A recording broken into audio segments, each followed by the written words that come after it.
Tudo da Canção Nova em um só lugar. Canção Nova Play. Qual é a nossa vocação primária? A nossa vocação primeira é ser... Oh, muito bem! Recentemente, o Papa Francisco, ele nos presenteou. Ele deu um grande presente a nós, católicos, cristãos, que foi uma literatura sobre a santidade para os dias de hoje. E o Papa Francisco também, ele tem nos presenteado com as suas falas. Ele tem feito audiências e mais audiências, trabalhando comigo e com você esta realidade do grande projeto de Deus, que é sermos santos. E recentemente ele disse assim, e ele foi nos explicando com a clareza maestral, que a santidade não é uma prerrogativa só de alguns. Ser santo não é uma vocação que era só para Santa Teresinha, do qual eu sou devoto. Não era um chamado somente para os pais de Santa Teresinha, Santa Zélia e São Luís Martin, que eu também sou devoto. Não. A santidade, esse chamado de Deus, esta vocação que está impressa em mim e em você, já no momento do nascimento, ela é para mim e para você, ela é para todos. Não é uma prerrogativa só de alguns, é um dom oferecido a todos, sem excluir ninguém. É para mim que sou muito ruim, é para mim que sou muito limitado, é para mim que sou frágil. Como Santa Teresinha dizia, eu aspiro ser uma águia que voa no mais alto, mas na verdade o que eu sou é uma débil ave de leve penugem, que não consigo nem voar sozinho.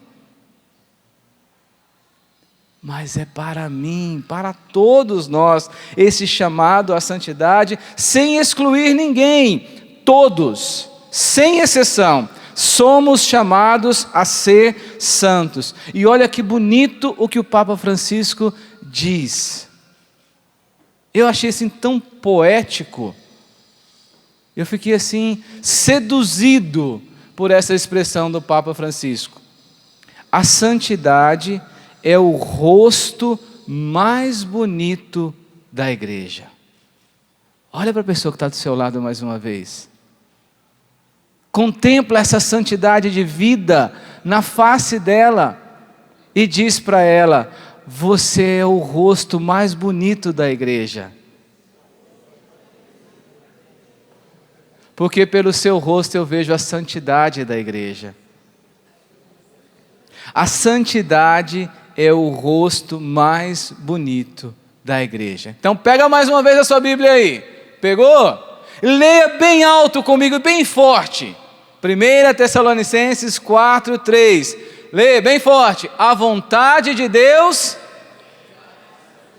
A vontade de Deus. Agora coloca no seu nome. Fala o seu nome primeiro. Lúcio. A vontade de Deus é que sejais santos. Queria fazer um teste com você. Uma vez que a gente já entendeu que a vocação primária é esta, se você está com papel, caneta, vai anotando aí. Se você é bom de cabeça, vai acompanhando e vamos fazer esse pequeno testezinho aqui. Você está lá na sua casa e você está sozinho, ok? Está só você lá na sua casa e aí você está ali de bem com a vida, de boa, que nem um sapo na lagoa, descansando, e de repente, toca a porta, bate na porta lá. Bateu na porta. Você estava sentado, então vai levantar para você atender a porta. Ok? Quando você dá os primeiros 3 passos em direção à porta, o bebê chora. Sim, o bebezinho estava lá. E ele começou a chorar. Então você, atenda a porta ou socorro o bebê? E quando você já ia decidir, o telefone tocou. E aí então você já ficou um pé na porta, a mão no bebê e a outra mão agora no telefone. Quando você estava quase conseguindo decidir, Aí, sabe o que aconteceu? Então, a porta que estava batendo, o bebê que estava chorando, o telefone que estava tocando, você percebeu uma coisa, que a torneira ali da cozinha estava aberta. Puxa vida, você não tinha visto que a torneira estava aberta, mas ela estava.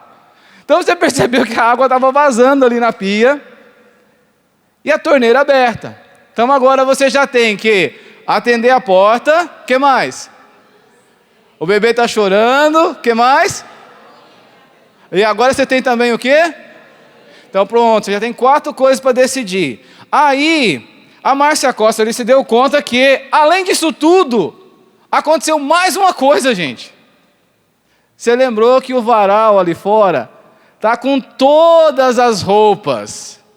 Quem é homem aqui vai me entender. Que a sua mulher deixou batendo e falou para você, bem, estende as roupas, viu? E você estava de parabéns, porque você lembrou de estender as roupas. Só que tá todas aquelas roupas lá no varal, e aí começou a chover. Lascou, né?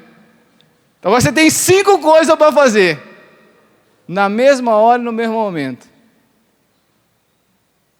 Para um pouquinho, olha para sua mão aí. Pensa você agora, o que você vai fazer primeiro? Não me fala não, só você aí. Vai lá, Carpanelli, pensa aí. O que você vai fazer primeiro? Você vai fazer o que depois? E depois, a terceira coisa que você vai fazer vai ser o quê? A quarta coisa. E a quinta coisa vai ser o quê? Conseguiu pensar em qual vai ser a sua ordem aí das coisas? Pensou?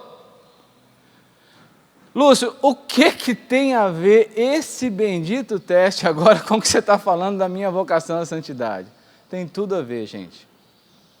Na verdade, esse teste, ele é um teste de psicologia aplicado às pessoas quando elas precisam dar uma ordenada na sua vida, precisam estabelecer prioridades. Na verdade, isso é um teste de ajudar a mim e a você a elencar as prioridades da nossa vida. Claro que como é um teste psicológico, por trás de cada coisa desse tem um sentido mais profundo. Mas o que é importante para mim e para você entender agora? Que a vocação, eu gostaria que você tomasse nota disso. Vocação é uma questão de prioridade. Vocação é uma questão de prioridade. A santidade, ela é fruto da sua prioridade de vida. A santidade, ela é fruto da sua prioridade. Para mudar a sua vida, você deve mudar as suas prioridades. Simples assim. Para realizar a sua vocação, você precisa estabelecer as prioridades. Só para você entender um pouquinho aí, está lembrado quais foram as coisas que você escolheu nas suas prioridades? Vou falar um pouquinho para vocês ali do que está por trás, mas não vou nem gastar muito tempo com isso. É só para você pensar como é que está a sua vida, não é? A porta, ela representa os seus amigos. Se você abriu a porta primeiro do que qualquer coisa, isso quer dizer que os seus amigos estão em primeiro lugar na sua vida. O bebê chorando quer dizer a sua família. Se você foi lá cuidar do seu bebê primeiro, é porque a sua família está em primeiro lugar na sua vida. Se você atendeu o telefone, é porque o seu trabalho está em primeiro lugar na sua vida. Se você foi lá fechar a torneira, é porque o dinheiro, ele está em primeiro lugar na sua vida. E se você foi lá recolher a roupa, é porque a sua sexualidade, ela está em primeiro lugar na sua vida. Isso não é o mais importante para a gente, é só para a gente entender que na vida, em qualquer circunstância, é preciso ter prioridades. Se isso é uma lei natural da vida, imagine quando se diz respeito à nossa vocação. E nós estamos nesse tempo tão bonito, que a própria liturgia da vida e a liturgia da igreja nos ensina a ter um olhar com mais atenção agora sobre a nossa vocação. E nós vamos dar um passinho a mais na nossa palestra, na nossa pregação, entrando numa vocação mais específica, que é a do matrimônio. E entendendo que o matrimônio, ele é um caminho de santificação. Esta vocação matrimonial, ela é para nós uma verdadeira escola de santificação. Veja, alguns, não é? Alguns são chamados ao celibato. Encontra a realidade do celibato, não é, Pedro? Dentro de si, abraça essa realidade. E ela é linda. Outros encontram a vocação sacerdotal, e ela é maravilhosa. E outros encontram a realização da sua vocação no matrimônio. Vão entendendo que é um chamado. Santo, o padre, o celibatário, o casado, o solteiro, o leigo, o consagrado, todos somos chamados a ser santos. Porém, nós vamos entendendo a dinâmica particular de cada um. A mim, eu não tenho dúvida. E ao Pedro também, eu brinquei com ele ali, mas ele aspira ao matrimônio. Eu entendo que o meu caminho de santificação, ele se dá dentro da minha família. Porque é assim.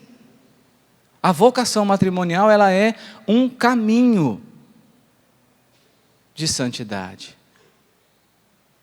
Veja, talvez você esteja me ouvindo agora e você não é casado. Isso não quer dizer que essa palestra você vai desligar porque ela não tem mais nada para você. Presta atenção, porque tudo vai se encaminhando para você também, independente do estado de vida que você está, independente da condição que você se encontra agora. Tudo isso vai fazendo sentido para todos nós. Eu ouvi o professor Felipe falar uma vez, e eu nunca mais esqueci disso. Que Deus, quando Ele nos coloca numa família, Ele está nos matriculando num educandário para a santidade.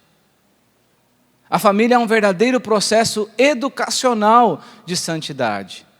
Na família nós vamos sendo educados para Deus, educados para o céu, educados para aquilo que é eterno.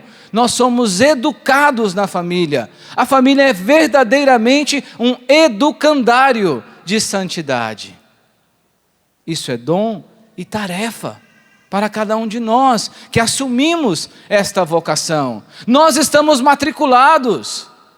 Na minha escola, ali tem diretamente 4 pessoas.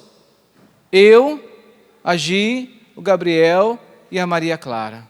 Mas não se encerra em nós. Tem aquelas pessoas que convivem conosco, que acabam sendo matriculadas nessa escola que é a nossa.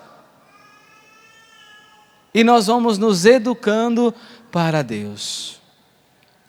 A realização plena de uma família é a conquista do céu. E sabe por que tem tanta gente que está se perdendo e perdendo a própria família? Porque vocês, eu, muitos de nós, eu sempre gosto de me colocar junto, porque eu também estou aprendendo. Mas eu corro o risco de errar o alvo, de entristecer, de querer desistir da minha própria família, quando eu deixo de entender que a minha maior conquista é o céu. A realização plena da minha pessoa, como chefe da casa, como pai de família, como esposo da Gi, é alcançar com a minha família o céu. Até desejar o céu com todas as forças da minha alma, sozinho seria vazio. Veja quão sério é este educandário que eu estou matriculado. Pensar no céu sem o Gabriel é vazio. Pensar no céu sem a Maria Clara é vazio. Pensar no céu sem a Gi é mais vazio ainda. A conquista maior que eu posso deixar para a minha família, uma palavrinha que está tão em moda, né? O legado que eu posso deixar para a minha família é o céu. É o céu. Não tem outro legado maior do que esse. É o céu. E essa é a realização plena. Daí a importância de se apegar àquilo que a igreja nos ensina, aquilo que a igreja nos propõe, porque a igreja é mãe e mestra. Ela é a grande diretora dessa escola que nós estamos matriculados. Dali nós conseguimos extrair o conteúdo, dali nós conseguimos extrair a espiritualidade, dali nós extraímos o caminho que nós devemos percorrer. Portanto, precisamos nos apegar àquilo que a igreja vem nos propondo e nos ensinando. E só faço um pequeno parênteses aqui, porque hoje às 3h, parece-me que vai tocar os sinos em várias igrejas do Brasil. E a mãe igreja está dizendo a mim e a você que a família precisa ser defensora da vida. Lembra disso? A vida está correndo perigo. Blém, blém, blém, blém. É preciso se apegar àquilo que a igreja nos ensina. É preciso se apegar àquilo que a igreja vai nos ensinando. Bom, se eu fiz um testezinho com vocês, dizendo que a nossa vida precisa ser ordenada pelas prioridades, quais seriam então as prioridades para uma família santa? Pergunta para a pessoa que está do seu lado aí, vê qual é a resposta que ela vai te dar. Talvez ela pode até ficar assim, te dando uma resposta de primeira, ou talvez ela possa ficar meio envergonhada, meio sem saber assim, mas não tem problema não, nós estamos todo mundo aqui para aprender a mesma lição. Então pergunta para a pessoa que está do seu lado aí, quais seriam as prioridades para que uma família se torne santa? Quais seriam? Quais seriam essas prioridades para que a família domício? Eu acho muito bacana que aqui na Canção Nova, eu já não sou eu mais há muito tempo, não é? A gente é a família domício. E para mim isso é super bonito, porque a comunidade entendeu que eu não sou sozinho mesmo. É eu e a minha família. Serviremos a Deus. Os domícios, a gente chega, os domícios chegaram, a família domício chegaram. A sua família, quais são as prioridades da sua família para que ela seja uma família santa? Quais seriam, hein? Está na mesma ordem da torneira, da porta, será que está? Então a primeira prioridade para uma família ser santa: adorar a Deus. É Deus por primeiro, é Deus em primeiro lugar. Deus precisa vir antes das pessoas, Deus precisa vir antes das coisas. Deus por primeiro sempre. Deuteronômio 6, versículo 5. Amarás o Senhor teu Deus de todo o seu coração, de toda a sua alma, e só a Ele prestarás culto.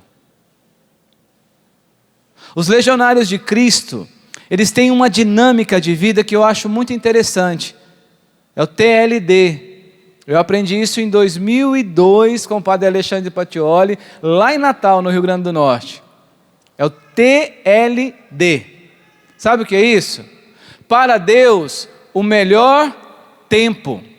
Para Deus, o melhor lugar. Para Deus, a melhor disposição.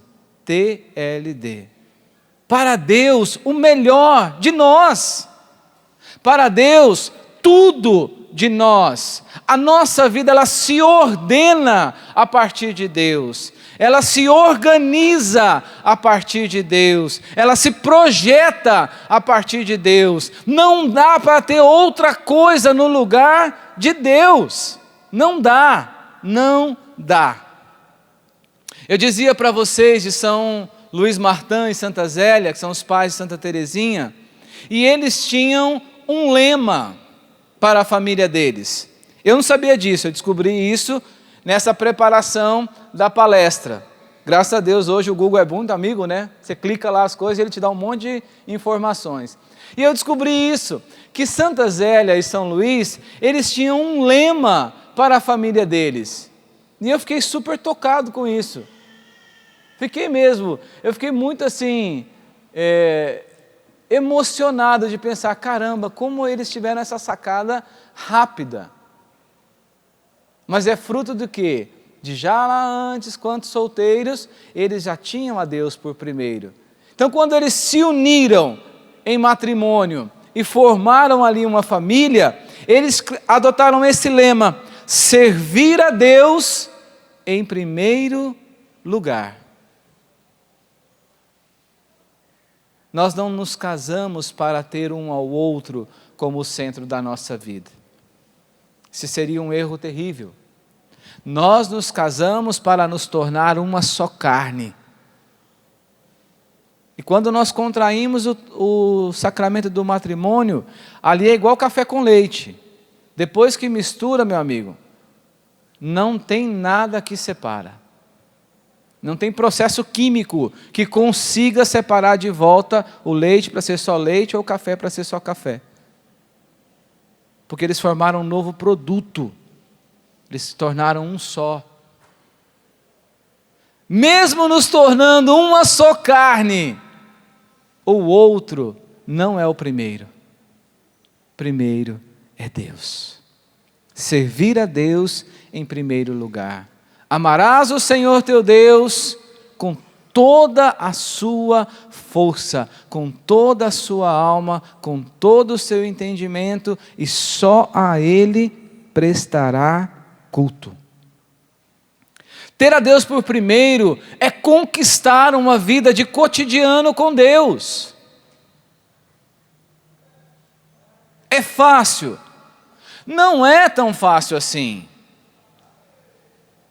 Padre Dalmário é um sacerdote lá do Rio Grande do Norte, de Natal, um homem de uma espiritualidade profundíssima e também de uma cabeça duríssima. E foi isso que me atraiu nele. E eu pedi para ele que ele me atendesse. E eu dizia para ele assim: Padre Dalmário, eu estou muito angustiado, porque eu me sinto ensurdecido diante da voz de Deus. Eu não consigo distinguir com clareza qual é a voz de Deus e para onde Deus está me direcionando. Relatei com ele algumas experiências vividas, onde que parecia super bola dentro, ouvia a Deus e tal, e outras experiências que eu achava que estava assim, super dentro, ouvindo a voz de Deus, e deu tudo com os burros na água, parece que deu tudo errado, enfim. E a minha fragilidade no momento presente de não conseguir perceber aonde Deus está me levando. E achei engraçado que ele me deu uma explicação super simples. Falou assim: olha, se você está diante de um caminho e ali apareceu uma bifurcação e você não sabe qual é a vontade de Deus, procura olhar atentamente aonde está a cruz. Naquele caminho onde estiver a cruz, ali está a vontade de Deus. Porque onde está a cruz, está a vontade de Deus. Simples assim. Acabou o meu entendimento, entendeu? É uma conquista. Portanto, nós precisamos, quando a gente fala de colocar a Deus por primeiro, a gente precisa estar treinando o ouvido, treinando o coração, treinando a si mesmo para conquistar a intimidade com Deus, conquistar a prevalência de Deus em nossa família, em nossa vocação, em nossa vida. Não é simples, mas é possível, porque a graça de Deus nos assiste, o Espírito Santo nos impulsiona no caminho que é certo. E, portanto, quando nós nos decidimos a ter a Deus por primeiro, a gente vai tendo que dar alguns passos muito concretos, e um deles é conquistar uma vida de piedade. É o dom da piedade que vai entrando em nós através do Espírito Santo e vai crescendo em nós também. Então nós nos tornamos pessoas que nós não deixamos para depois para buscar a Deus.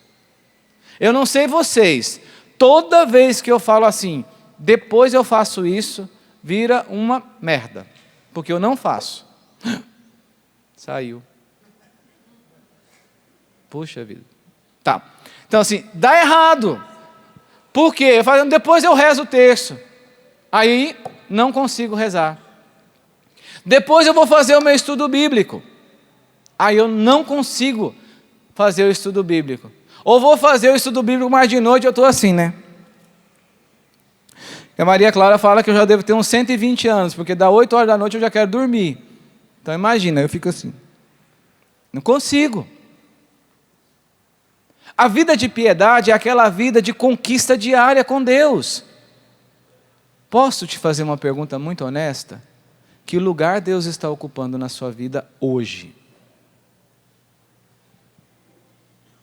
Responda para você mesmo. Que lugar Deus está ocupando? A sua vida traduz uma vida de constante piedade? Ela é intensa na vida de oração? Ou a sua oração é uma oraçãozinha mais ou menos? A gente tem que entender a dinâmica da vida. Gente, tem dia que a intimidade mais profunda que eu faço com Deus é chegar ao fim do dia e falar assim: Senhor, Tu sabes tudo. Tu sabes que eu te amo. Porque tem dia na vida da gente que tudo vira do avesso mesmo. Tudo vira do avesso. Ontem a gente foi na missa das 7, na marra, levantamos tudo, vamos embora lá, fomos à missa das 7. Deixamos a Maria Clara lá na escola, fomos à missa das 7, mas logo que terminou a missa, eu tinha que pegar a Maria Clara e o Gabriel, levar na outra cidade que é vizinha aqui em Lorena, os dois tinham que fazer exame, eu tinha que voltar, tinha que ir no dentista, tinha que voltar porque tinha uma atividade lá no trabalho. Depois que terminou aquela atividade do trabalho que era coletiva, aí eu fui para a minha sala, tive que atender uma pessoa que chegou para trabalhar nova no meu setor, terminou o atendimento com essa pessoa, eu tive que ir lá em Lavrinhas, em outra cidade, que era para fazer esse atendimento com o Padre Dalmário, depois voltei para cá, e continuei sem parar. Mas ontem foi uma graça de Deus. Porque no meio disso tudo, eu e Deus estávamos na mesma vibe, na mesma frequência, na mesma sintonia. Ontem não foi o dia que eu consegui rezar como eu gostaria de ter rezado as minhas práticas de piedade. Mas foi um dia de profunda intimidade com Deus, porque Deus estava em primeiro lugar em tudo o que eu fiz. E você? Como está? Que lugar Deus está ocupando? Olha que frase interessante essa de São Padre Pio. Eu estou assim, já há uns bons anos, grudado nele, no Padre Pio. Diz a lenda assim que Padre Pio é bem seletivo, né? Que ele escolhe bem os amigos dele, e não é todo mundo que quer ser amigo não, né? Mas eu estou assim no calo dele, estou dizendo: Padre Pio, dá uma colher de chá aí para mim, me acolhe aí, estou nessa insistência. Tem gente que diz que eu não sei o que eu estou pedindo, porque a hora que ele entrar na minha vida mesmo vai ser com força e poder, mas que venha para que eu possa me converter, né? Mas olha que frase bonita essa de Padre Pio, que eu costumo rezar com ela. Desapegue-se daquilo que não é de Deus e não leva a Deus. Uau! Desapegue-se daquilo que não é de Deus e não leva a Deus. Meus irmãos, o caminho de santidade da família quer dizer o quê? É estar constantemente com aquilo que leva para Deus. O que nos leva para Deus? A Sagrada Escritura, a vida espiritual, o cotidiano da igreja, é a palavra partilhada com o irmão, dizendo: olha, vamos caminhar junto para que a gente possa crescer nisso, crescer naquilo. É essa atenção amorosa uns com os outros. Agora, o que não leva para Deus? É tão cansativo ficar falando a mesma coisa que novela não leva para Deus, que eu nem vou dizer isso. Mas os vícios levam para Deus? A fofoca leva para Deus? O desamor, o rancor, leva para Deus? O Gabriel e a Maria Clara, eles são assim duas crianças, dois jovens, maravilhosos. Eu sou apaixonado pelos meus filhos. Os amo assim, com um amor alucinado. Só que eles são muito engraçados. Porque eles também são terríveis. E eles se provocam o tempo inteiro. E o Gabriel é aquele assim, que provoca e ele é na classe. Eu demorei a entender o quanto ele provocava a Maria Clara. Me fez de bobo um tempão. E a Maria Clara, ela é uma bomba relógio. Ela não tem estupim. Sabe quem faz estupim curto? A Maria Clara não tem estupim. Ela estoura. Então eles brigam pra caramba. Quando eles eram menores, eu tive uma sacada. Falei, eu não posso deixar desse jeito. Por quê? Porque Deus ama. Deus perdoa e Deus reconcilia. Eles precisam aprender essa lição. E eu comecei a fazer o seguinte, cada vez que eles brigavam, às vezes brigavam na porrada mesmo. Pá! Eu falei assim. Aí eles vinham. No início, quando eles não sabiam o que era, eles até vinham de boa. Depois eles não queriam vir de jeito nenhum. Por quê? Eu pegava o Gabriel... Vem cá, Pedro, vem cá, Rodrigo. Eu pegava o Gabriel e a Maria Clara e fazia assim com eles. Quer ver? Pode abraçar aí os dois, bem abraçadinho mesmo. Isso. Não é assim, de frente mesmo, pode? Porque era assim que eu punho os dois. Bem. Aí eu falo assim, aperta o outro. Aí eles apertavam. Aí eles começavam a chorar de raiva e de vergonha. Mas enquanto eles não tinham se reconciliado, eu não soltava. Aí depois, quando eles já foram ficando mais assim, não estou nem aí, eu falei assim, quer saber? Agora vocês vão fazer o seguinte, eu vou fazer assim, ó, vocês vão abraçar, pode ficar abraçado aí. E eu vou tirar uma foto. Aí ele falou, não, pai não vai tirar foto não. Eu falei, vou. Aí eu fazia assim, tirava uma foto. E aí eu ameaçava, obrigado gente, está bem reconciliado, se tinha alguma coisa aí, reconciliou agora. E eu ameaçava que ia imprimir a foto e ia grudar lá na sala de casa. Gente, hoje é super bonito ver o quanto os dois são amigos, o quanto os dois são cúmplices uns do outro. Eles se amam. E entenderam porque entre irmãos não cabe não viver a reconciliação. Continuam brigando para valer, gente, mas se amam. A mesma coisa entre marido e mulher. Não dá para ter o ressentimento. Ressentimento não é de Deus e não leva para Deus. Passar uma semana emburrado, sem conversar, sem falar com o marido. Porque ele esqueceu aquela cueca dentro do cesto lá e não pôs lá no lugar que tinha que lavar. Porque não limpou o prato como tinha que limpar. A vida é mais, gente. Né? Ó, eu sou um desastre. Assim, essas coisas assim de fazer as coisas em casa e tal, eu não tenho habilidade. Toda vez que eu tentei fazer, deu errado. Vai furar a parede, você fura o cano, enfim. Não vou ficar contando meus furos aqui, né? Porque foram terríveis. Eu já entendi, eu não tenho muita habilidade com isso. Mas nem por isso eu deixo de fazer as coisas lá em casa. Porque sempre tem um irmão que sabe furar a parede. Não é? Sempre tem alguém que consegue ajudar a gente a fazer alguma coisa. A gente tem que procurar aquilo que vai favorecer a presença de Deus no nosso meio. Posso te fazer mais uma pergunta? O que você faz na sua casa para favorecer a presença de Deus em meio à sua família? Isso é um sinal evidente de ter Deus em primeiro lugar. Isso é um sinal evidente. Lá em casa, o crucifixo, ele está exatamente no meio da nossa casa. Ele nem fica lá na sala, ele fica no meio da nossa casa, para lembrar a todos nós, os quatro, que Cristo Jesus na cruz precisa ser o centro da nossa vida. Ele está no meio da casa, não é para ele ficar escondido lá naquele corredor perto, entre a sala e o quarto. Não, é porque ali é o centro da casa e ele lembra a Gi, ao Gabriel, a Maria Clara e especialmente a mim, que sou mais cabeça dura, que Cristo tem que estar no centro. E não é o Cristo ressuscitado, é o Cristo crucificado. que te lembra na sua casa que Deus está ali?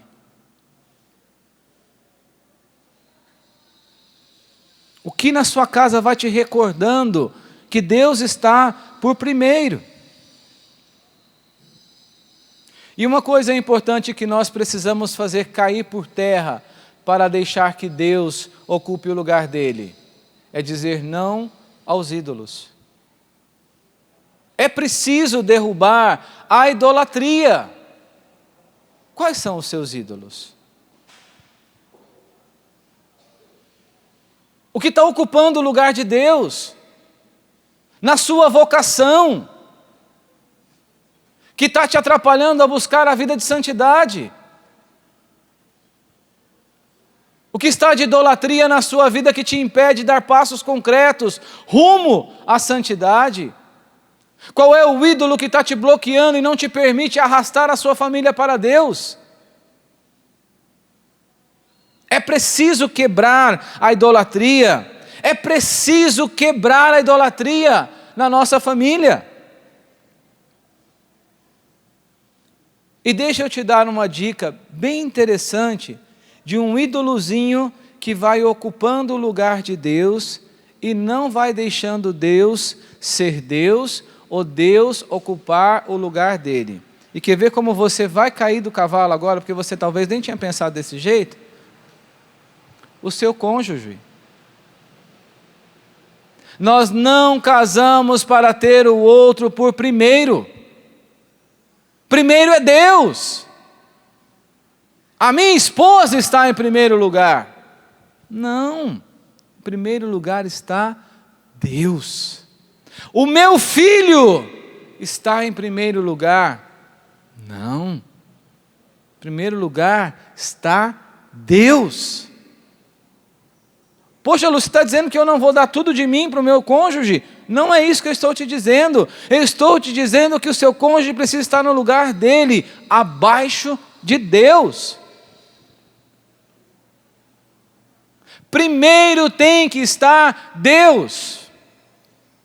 Olha, eu tenho 17 anos de casado. 2001, é isso, né? Bom, sei, eu sou ruim para fazer essas contas aí. Eu casei em 2001. De 2001 até hoje, eu levanto primeiro todos os dias.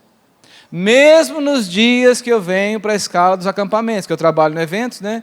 Chego primeiro que todo mundo. Quando vocês chegam aqui para os eventos, eu já estou aqui, ó, bastante horas. Mas todos os dias eu levanto por primeiro. E sabe por que eu levanto por primeiro? Porque eu gosto de fazer um gesto de amor para minha esposa. Então eu levanto primeiro e eu faço o café. Eu arrumo a mesa, eu organizo as coisas e deixo tudo bonitinho do jeito que ela gosta. Eu sou apaixonado na minha esposa e ela é gaúcha. E o gaúcho tem um jeito diferente de ser, né? Então, e aí eu faço daquele jeitinho que ela gosta. E desde que a gente casou. E é tão legal que a gente vai pegando os hábitos do esposo, né? Da esposa e tal. Porque quando a gente casou, eu não tomava café. E ela adora café. Hoje eu tomo 5 vezes mais café do que ela, porque comecei a levantar cedo, fazia o café, tomava para experimentar. Enfim. Nasceram as crianças. Eu fazia do jeitinho que a Gi gostava, as coisas dela, e comecei a organizar do jeito que o Gabriel gostava. Depois veio a Maria Clara, organiza o cantinho da Gi, o cantinho da Maria e o cantinho do Gabriel. Agora, que bonito, né? Mas quem é que está por primeiro? É Deus! Então, antes de fazer o café para a Gi, eu tenho que me violentar e acordo mais cedo para fazer uma coisa super básica que eu preciso dela na minha vida, que é para fazer o meu estudo bíblico. Então eu acordo mais cedo, rezo, coloco Deus em primeiro lugar através da palavra, depois eu vou lá e faço café. É simples. Você não precisa deixar de amar, e muito menos de expressar o seu carinho, o seu afeto, o seu amor. Só dá um jeito de colocar Deus primeiro. E aí, gente, se tem que fazer uma opção entre o café da manhã e o estudo bíblico, é óbvio que eu vou fazer uma opção pelo estudo bíblico. Não tenha dúvida. porque Deus precisa estar em primeiro. Agora, aonde é que a sua esposa ou seu esposo está ocupando o lugar de Deus na sua vida? Seja honesto com você mesmo e perceba isso. Onde é que o seu filho está mandando em você mais do que Deus te manda? Gente, quantas famílias se perdem, porque à medida que os filhos nascem, eles se tornam o centro da gravidade terrestre, e aí todo o resto desmorona. Os filhos são uma bênção, sempre serão uma bênção na vida de uma família. Os filhos biológicos, os filhos do coração, sempre serão uma bênção para a família. Mas uma bênção que precisa estar abaixo daquele que abençoa, que é Deus. O seu filho, a sua filha não pode ocupar o lugar que é de Deus. Porque se ele ocupar, você vai se perder. E a vida de santidade vai ruir. E ruindo a vida de santidade, vai ruir a sua vocação familiar e matrimonial. Ficou claro isso para você? Então, vira a chave. Lembra lá no início que eu falei que para uma mudança de vida é preciso ter uma mudança de prioridades? É agora. Não é depois. É agora. Qual é a prioridade que precisa ser invertida agora para que a santidade aconteça? Vamos dar um segundo passo? Qual é a segunda prioridade estabelecida para que a santidade aconteça nas nossas famílias? A prioridade é harmonia familiar.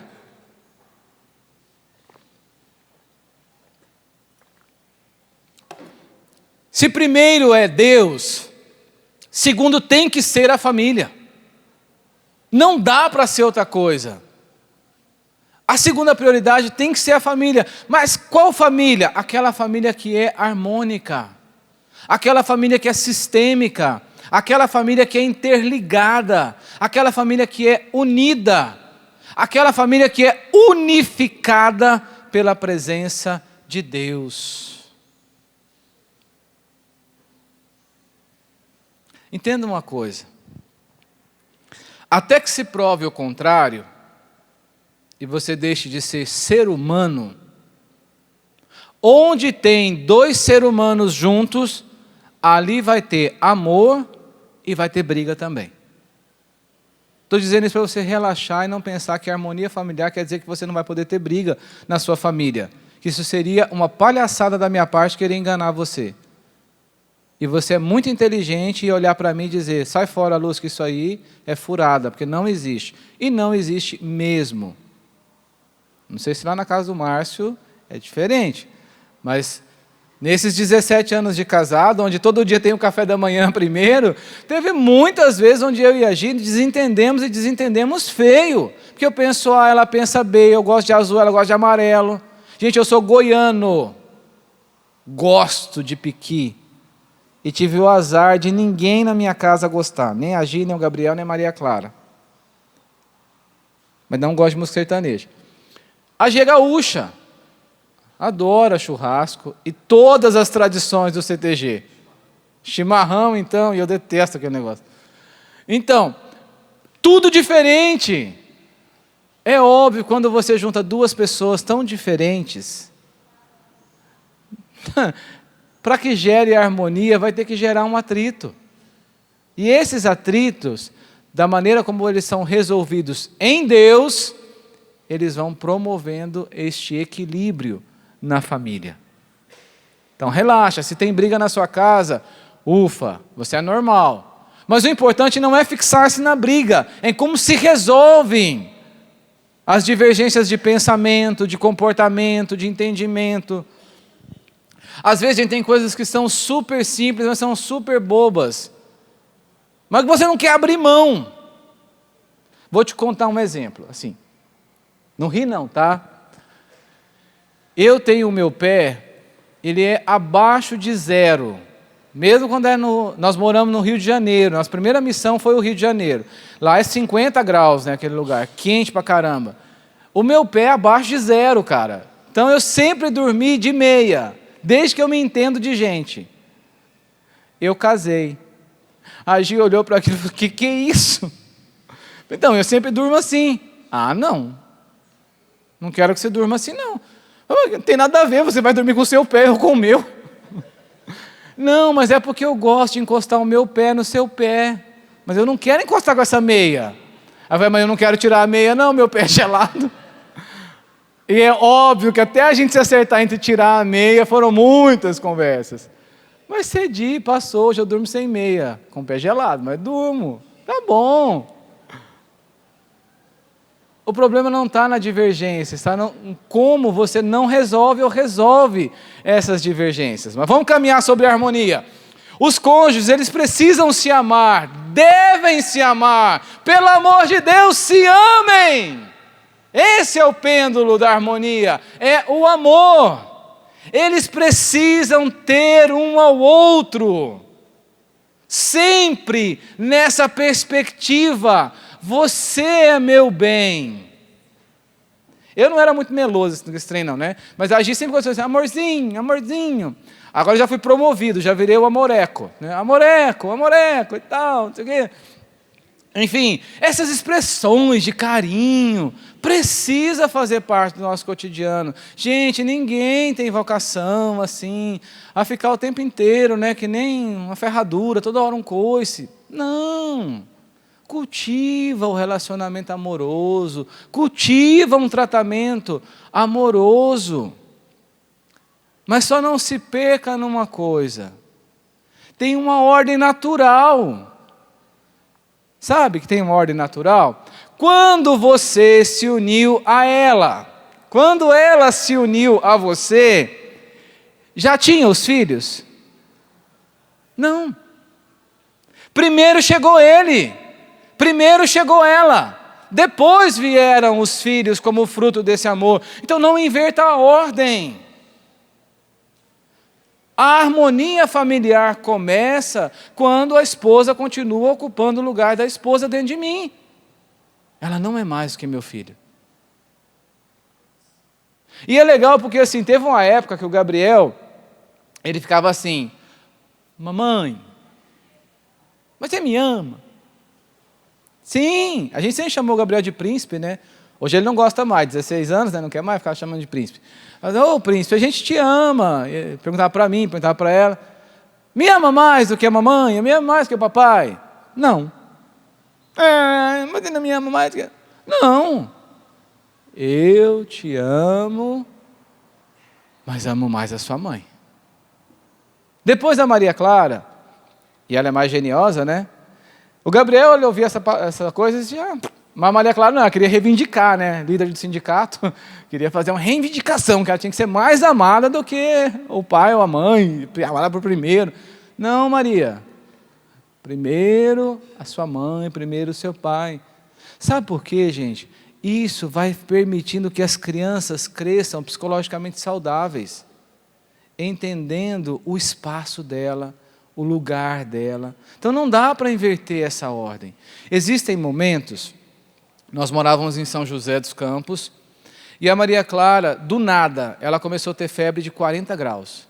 Assim, nem foi subindo, 37, 38, como normalmente acontece. Foi 40 e nada abaixava aquela febre, Levamos para o pediatra, ele ficou preocupado e falou assim, agora para o hospital. Vocês vão internar, porque sua filha está com suspeita de meningite. E enquanto eu não descartar isso, eu não solto essa menina do hospital. E foram 12 dias internada. E foram 12 dias que a Gi morou dentro daquele hospital. Eu queria entrar e ela fazia que nem galinha choca. Sai daqui que esse espaço é meu. Brincadeira à parte, mas para dizer assim, ela colocou ali naquele momento a ordem correta. A prioridade da nossa vida era a nossa filha. Ali não era eu mesmo por primeiro. Ali era a Maria Clara, alvo de todo o nosso amor, de todo o nosso cuidado. Quando ela ia em casa tomar banho, eu falava assim, vai, descansa um pouco, não sei o quê, dorme, né, e tal. Dava 10 minutos, ela já voltava. Não, já quero ficar aqui, estou bem. É mãe. Então eu estou dizendo para você, que também eu não sou um carrasco, e dizer, show filho. Não é isso. Mas em primeiro ali está o cultivo do relacionamento. Ô meu, posso te dizer uma coisa? Tu não precisa ser o cara mais romântico do mundo, não. E talvez você seja um desastre para fazer café, não tenha habilidade para mexer com cozinha. Tudo bem, eu progredi, porque também vim morar na Canção Nova, moro aqui há 22 anos, e nós como solteiros, né, na casa tem que aprender a fazer de tudo, senão você vive só a base de miojo. Ninguém aguenta, né, só miojo. Então a gente tem que aprender a fazer comida também. Mas talvez não seja a sua praia, você ficar aí fazendo comida, e não é isso que importa. Mas meu, faz quanto tempo que você não compra nenhuma rosinha para sua esposa? Faz tanto tempo que você não passa nem no jardim do vizinho, né? Talvez você está ali duro, sem grana. Eu lembro agora do Laércio e da Glória, eles moravam na casa assim, que a Glória tinha uma roseira. Cada vez que a Rosa dava uma rosa bem linda, eu ia lá e roubava a rosa da Glória e dava para a Gi. Quando ela descobriu que era eu que fazia isso, ela queria me matar, né? Mas enfim, esse lado romântico, nem é dar matéria, é dar a si mesmo. Faz tanto tempo que você não faz um elogio para ela, né? Eu amo pudim de leite condensado. E o da minha mulher, que é o mais gostoso do mundo. Eu amo. E como é gostoso quando eu chego em casa e do nada eu sou surpreendido ao abrir a geladeira e uau, tem aquele pudim de leite condensado lá dentro, cara. E eu detesto dividir com a Maria Clara e o Gabriel aquele pudim. Eu quero comer inteirinho. Mas quem divide é mais feliz, né? Enfim, sabe esses detalhes do cultivo? E para encerrar essa parte, eu quero te contar uma historinha. A filha queria casar. E ela disse assim, poxa vida, eu quero casar, quero casar, quero casar. E a irmã dela disse assim, olha, fica esperta. Sabe que tipo de homem você tem que querer? Veja aí a hora que o papai chegar. Aí o papai chegou. Aí ele chegou... Deu a bênção, Deus abençoe, Deus abençoe. Passou direto e foi lá onde a mulher estava estendendo roupa. Chegou lá e disse, oi meu amor, pensei tanto em você nesse dia de trabalho, deu um beijinho, eu te amo tanto. Aí ela, ô meu amor, que bom, agora vamos lá brincar um pouquinho com as crianças. Sentou os dois lá, brincaram com as crianças, riram, não sei o que e tal. Aí foi lá, terminou o jantar, ele ajudou a lavar a louça, organizou as coisas. Aí quando as meninas foram deitar, falou assim, tá vendo? Esse é o tipo de homem que você tem que querer. Que valorize a esposa. Porque quando tiver os filhos, os dois vão saber amar os filhos de igual maneira. Então essa harmonia se conquista através do diálogo. É preciso ter a coragem de dialogar. E se dialoga bem quando você traz Deus para o diálogo. Porque daí você pega aquilo que é a verdade do diálogo e passa ali por algumas perguntinhas básicas. É verdade mesmo? Traz bondade, edifica, vai fazer crescer a nossa família? Porque nem tudo a gente precisa falar não, gente. Vamos dialogar com o que é essencial, com o que é fundamental para que a família cresça, desenvolva. A harmonia familiar vai se conquistando quando cada um vai ocupando o seu espaço. A mulher não quer ser o homem não quer ser a mulher. Eles vão equilibrando as coisas do lar e a educação dos filhos. Ali vai sendo construída uma família de verdade. E uma coisa fundamental para que a harmonia aconteça: ame as coisas e ame as pessoas e use as coisas. Ame as pessoas e use as coisas. Tem gente que passa mais tempo com aquilo que se tem de material do que com quem se tem em casa. Tenha o necessário e não mais do que isso. E daquilo que é o necessário, use do necessário. Mas ame profundamente as pessoas que estão com você. Tem aquele ditadozinho, né? Depois que perde, que a gente dá valor. Cara, você vai esperar alguém da sua família morrer para você dar mais valor nela do que no carro? Dá mais valor nele do que na sua batedeira planetária, que de 1000 voltas e velocidades? ame as pessoas e use as coisas. Isso gera uma harmonia tão saudável, porque nós vamos entendendo, Deus me ama e eu amo os que Deus me deu. Deus me ama e me deu coisas, então eu uso as coisas que Deus me deu. Em 1994, o Papa João Paulo II, hoje São João Paulo II, que eu trago uma devoção particular fortíssima, ele escreveu a Carta às Famílias, que é um manual de santidade para as famílias. E ali ele dizia que a família corre um risco tremendo, porque cada vez mais se entra na família o materialismo, o ativismo e o egoísmo. Isso ameaça a família, porque ameaça a harmonia da família. É permitido por nós querer ter algo melhor para dar o melhor para a nossa família? É, mas toma cuidado com tudo aquilo que você está criando de projeto para aquisição. Tem coisa que em vez de gerar a vida, ela mata a vida da família. Esse ativismo tão alucinante que nós vivemos hoje. Anteontem, terça-feira, eu estou fazendo uma prática essa semana, então todos os dias estou indo na capela bem cedinho para rezar um terço diante do Santíssimo Sacramento. E nessa semana, terça-feira, eu trouxe o meu filho comigo e ele já ia entrar logo cedo no trabalho. E eu ia para a capela. E me veio assim, gasta um tempinho a mais com ele hoje. E providencialmente eu tinha ali acho que uns R$3, R$4 no bolso. Aí a gente foi ali na padaria. Você já comeu chipa? Meu, a coisa mais gostosa que tem aqui na Canção Nova é esse trem, chama chipa. Aí fui ali, comprei uma chipa, um café com leite, e nós sentamos ali.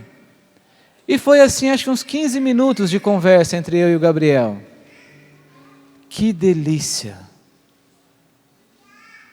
Se eu fosse parar no ritmo que eu me programei, tinha passado. Qual é o ritmo que está o compasso da sua vida? Você está tendo tempo para o que é mais importante, que são os seus? Ou é uma coisa atrás da outra, 2 empregos, 3 empregos, 4 empregos, 5 empregos? É faz isso, faz aquilo, faz isso, faz aquilo, faz isso, faz aquilo, o tempo todo.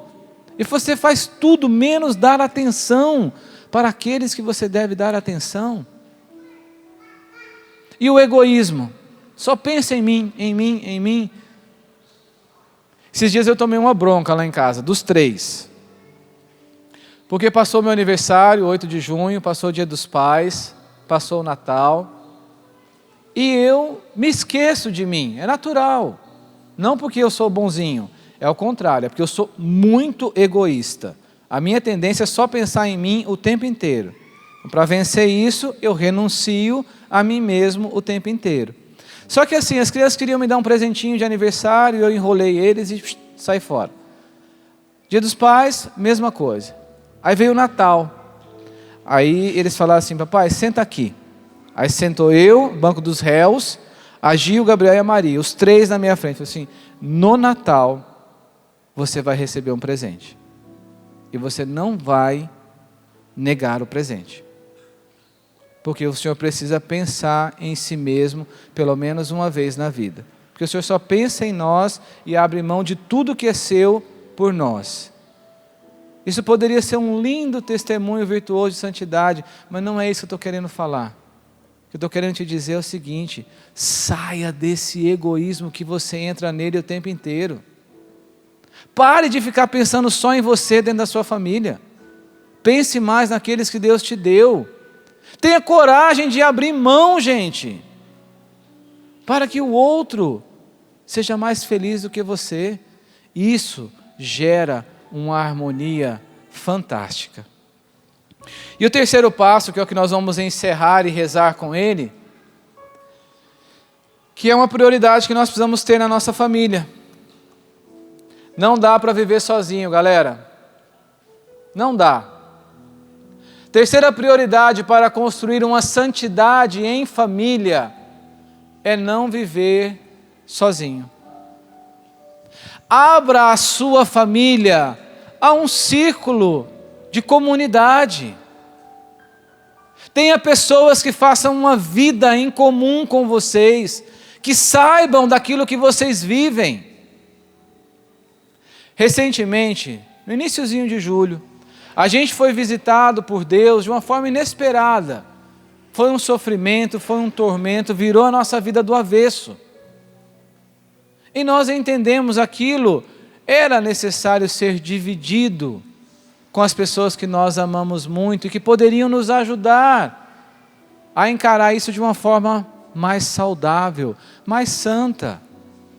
Se nós estivéssemos sozinhos, fechados em nós, muito provavelmente nós não conseguiríamos.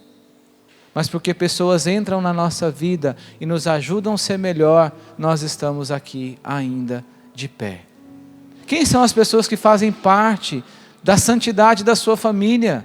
Que conhecem o dia a dia da sua família? Que experimentam dos seus dramas, dos seus problemas, das suas dificuldades? Qual é a pessoa que você pode bater na porta e falar assim, me dá um saco de arroz? Qual é a pessoa que você pode entrar e falar assim, deixa eu chorar um pouquinho no seu ombro? Qual é aquela pessoa que você pode chegar e dividir as suas alegrias? Deu tudo certo, está tudo bem, está tudo lindo. Sozinho não dá. Vamos ficar em pé e recordar. Primeiro a Deus, segundo a harmonia familiar, e terceiro, uma vida em comunidade. E eu queria terminar dando um testemunho. Existe um casal, eu não sei se eles estão assistindo agora, isso também não faz diferença. Recentemente eu os encontrei, é o Ricardo e a Eliana Sá. E eu disse para o Ricardo assim que uma das grandes alegrias da minha vida é reconhecer nele e na Eliana que eles são um pilar e um exemplo e um testemunho do que é ser uma família que busca a santidade. Porque eu vejo nitidamente no Ricardo e na Eliana, Deus está ali por primeiro sempre. Eles estão constantemente buscando a harmonia familiar e eles estão abertos para que os outros entrem. Eles me ensinaram que hoje, sem pretensão e sem falsa humildade, que eu possa ter ensinado a vocês a se achegarem mais perto de Deus e viverem santamente a vocação matrimonial e a vocação maior, que é ser de Deus. Tudo da Canção Nova em um só lugar. Canção Nova Play.